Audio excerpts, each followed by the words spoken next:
Bem-vindos a mais uma lição do Evangelho de São Mateus. Hoje o tema são as ovelhas perdidas de Israel.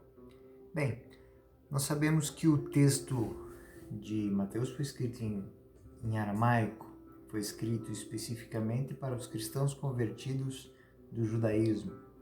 E é muito interessante que isso está no próprio texto de Mateus. Se nós pegarmos o Evangelho de São Mateus no capítulo 10, no versículo 5 a 15, nós vamos ver uma lista de como devia ser as atitudes dos apóstolos que foram enviados 2 no texto do capítulo da lição número 1, nós lemos esse texto dos apóstolos sendo enviados. No texto que nós vamos ler aqui agora, nós vamos ver como que uma lista de como devia ser a maneira com que os apóstolos deveriam desempenhar a sua missão de evangelizar.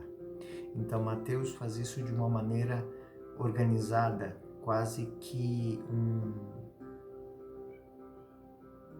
um método, um descritivo de como se faz. É como se tivesse uma lista e fosse dando o ok. E um dos itens é este. Estes são os 12 que Jesus enviou em missão, após lhes ter dado as seguintes instruções: não ireis ao meio dos gentios, nem entrareis em Samaria, e de antes as ovelhas perdidas da casa de Israel. Essa expressão, as ovelhas perdidas, ela é muito própria do profeta Jeremias. As ovelhas que não têm pastor. Se nós olharmos para o capítulo 5 do Evangelho de São Mateus, nós vamos ver o grande sermão das montanhas. É o pastor que fala, é o pastor que conduz, é aquele que dá o direcionamento ao rebanho. Por onde andardes, anunciai que o reino dos céus está próximo. Este é o centro do Evangelho. É o ponto de partida. O reino dos céus está próximo.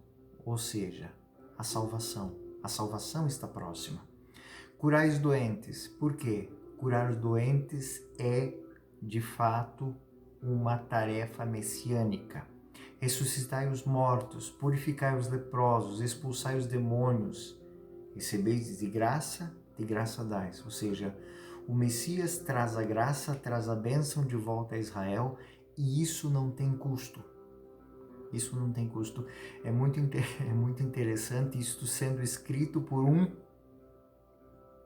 publicano, por um cobrador de impostos, como tratamos na última aula, um devoto de Manon, o deus do dinheiro.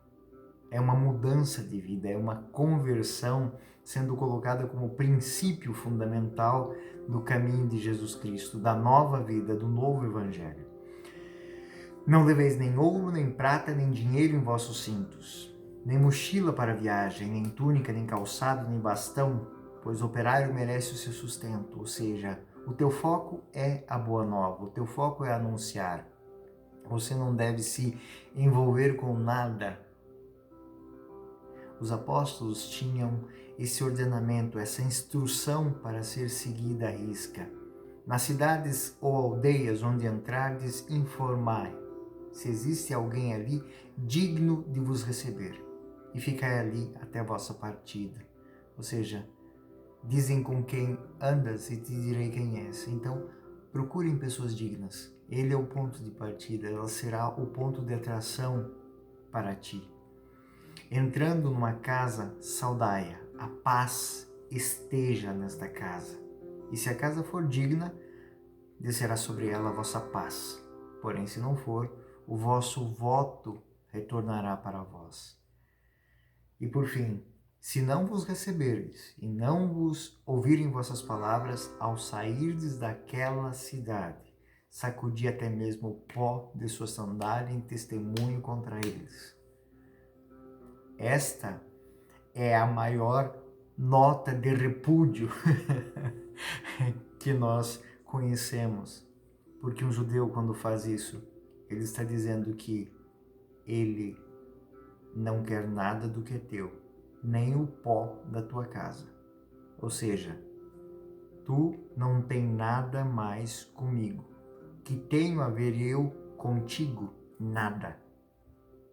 É um repúdio, ou seja, está te colocando de fora, está te colocando à margem, está te marginalizando. E como você vê isso no Evangelho? Isso só é interpretado de uma maneira coerente quando nós percebemos que o primeiro foco da ação evangélica é entre os judeus. Então, eles não querem que a fé seja apenas algo que seja aqui e ali. Não. Tudo tem um começo, um meio e um fim. Da mesma maneira com que Davi serviu a Salomão, era uma parte da missão. Fez a sua missão, unificou Israel e depois deixou o terreno comprado do templo, deixou todos os bens para a construção do templo prontos. Esse é o projeto. O projeto primeiro é as ovelhas, não que aos samaritanos, não que aos gentios o evangelho não será, mas não é hora, não é o momento. O momento agora e de primeiro as ovelhas perdidas da casa de Israel. Bom, sem dúvida, Mateus escreve para os judeus convertidos, querendo mostrar-lhe que Jesus realmente é o Messias. Prova disso é a genealogia. Se nós pegarmos a genealogia, nós vamos ver Jesus sendo filho de Davi e filho de Abraão, ou seja, filho da bênção e ungido. É o soberano de Israel. Ele é herdeiro do trono de Davi, herdeiro do trono messiânico. E o mais interessante, esta estirpe, ela é universal, porque ela não tem apenas judeus, ela tem estrangeiros, ela não tem só homens santos, ela tem prostitutas, ela tem adúlteros, ela tem estrangeiros. Então, é o Messias esperado, mas muito mais do que esperávamos. É o Messias esperado, mas muito mais do que esperávamos. Então isso é muito bonito, e o próprio Mateus é testemunha disso. Quem imaginaria que o primeiro evangelho, ou seja, as primeiras catequeses, a primeira boa nova ser anunciado aos judeus, às ovelhas perdidas da casa de Israel, seria escrito por um cobrador de impostos, por um publicano, por um pecador? É inacreditável a maneira com que isso toca, isso transforma a vida das pessoas. Quantos também eram colocados à margem da sociedade? A cena do cego de Jericó. Jesus, filho de Davi, tende piedade de mim que sou pecador. É como se eu estivesse ouvindo o próprio Davi falar a Yahvé: tende piedade de mim, misericórdia de mim. Tu que és o filho de Davi. É muito interessante esse texto. Mergulhar no Evangelho de Mateus é fazer um mergulho muito bonito na história do povo da salvação. É o texto que mais contém relatos do Antigo Testamento, mais faz menções do Antigo Testamento. Mas eu não vou me estender mais aqui. Eu quero que vocês tenham esse fio da meada para poderem entender as chamadas que o texto do Evangelho de São Mateus faz.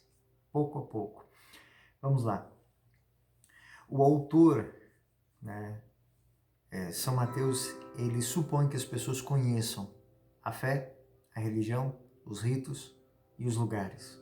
É por isso que todas as citações que nós temos no Evangelho de São Mateus, elas não têm muitas explicações. Quando nós pegamos Lucas e Marcos, para cada situação que é apresentada, uma explicação. Ao falar de purificações para os judeus, Mateus é sucinto. Marcos vai falar exatamente o que se faz naquela purificação. Então, no capítulo 7, de 1 a 5, que tem o seu paralelo em Mateus 15, Mateus simplesmente fala a situação. Os fariseus estavam criticando os discípulos de Jesus porque eles não lavavam as mãos. Em Marcos, dizia que os fariseus criticaram porque não faziam aquilo que a lei previa, ou seja, a tradição dos antigos previa. E ele explica o que é. Ou seja, lavar as mãos até o cotovelo quando vem do mercado, fazem as abluções, ou seja, fazem essas purificações, também limpam as tigelas, os copos de metal. Então ele explicou.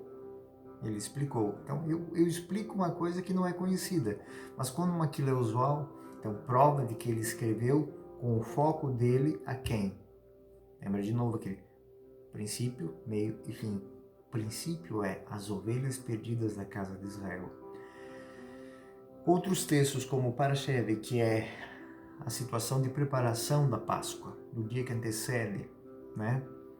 Essa palavra, em Marcos capítulo 15, ela tem que ser explicada. Ou seja, os judeus que foram à casa de Pilatos, eles não entraram porque era o dia que antecedia a preparação e eles não podiam, porque senão eles estariam fora da Páscoa, porque era um ambiente impuro. Em Lucas, capítulo 8, versículo 26, se faz uma descrição exatamente geográfica da região dos Gadarenos, que fica diante do Mar da Galileia. Então, de frente à Galileia. Então, Mateus não fez isso. Mateus simplesmente ia andando pela região dos Gerasenos, usando até mesmo uma palavra que era próprio do aramaico, os Gadarenos, né? Era uma região conhecida para aqueles que conheciam a língua grega. E os Gerasenos, era o texto, o tema, isso é um aramaicismo, né? É próprio de Mateus também essas palavras em aramaico, sem tradução. Por exemplo, Mateus, ele, para se referir a certos temas, ele usava esses aramaicismos. Por exemplo, reino dos céus igual ao reino de Deus. Cidade santa, Jerusalém. Casa de Israel, o povo de Israel, o povo judeu. Consumação dos séculos, fim do mundo. Filho de Davi é o termo que ele usa para falar de Jesus, porque Davi é o rei messiânico. O Messias tem que ser da estirpe de Davi. Então, Jesus nasce em Belém, a cidade de Davi. Como disse, na genealogia, ele é filho de Abraão, da bênção, filho de Davi, da unção. Então, em consequência, Mateus, dentre os evangelistas, é aquele que tem o sabor mais fresco das ações de Jesus. Ele reúne todos os sermões dentro de uma lógica hebraica. Então são os sermões que vão falar os sermões do reino, as parábolas do reino. Nós vamos ter também a maneira com que são feitos os milagres, porque são provas de que ele é o Messias. Então, e existe uma outra coisa. O evangelho foi escrito por Mateus para, dentro da mesma dinâmica do povo de Israel, ele ser memorizado, ser gravado de memória. Então, como os salmos têm frases para serem, que chamam para serem conhecidas, para serem memorizadas, o evangelho de Mateus também. Por exemplo, se nós pegarmos Mateus capítulo 6, versículos 2, 5, 16, não façais como os hipócritas, não façais como os hipócritas, não façais como os hipócritas. Quanto a ti, quando deres esmola, quando orares, quando jejuares, faze assim. Então são pequenas artifícios para aguçar a memória, para facilitar a memorização. Outra coisa, ele escreveu para judeus convertidos na Palestina. Então, mas o fato é que ele escreveu por volta do ano 50, mas a partir do ano 70 houve uma dispersão dos judeus. Houve essa dispersão, lá por volta do ano 80, eles estavam totalmente espalhados o imperador mandou fazer isso, né? Os romanos fizeram isso com eles. Então, o aramaico passou a ser uma língua pouco usada.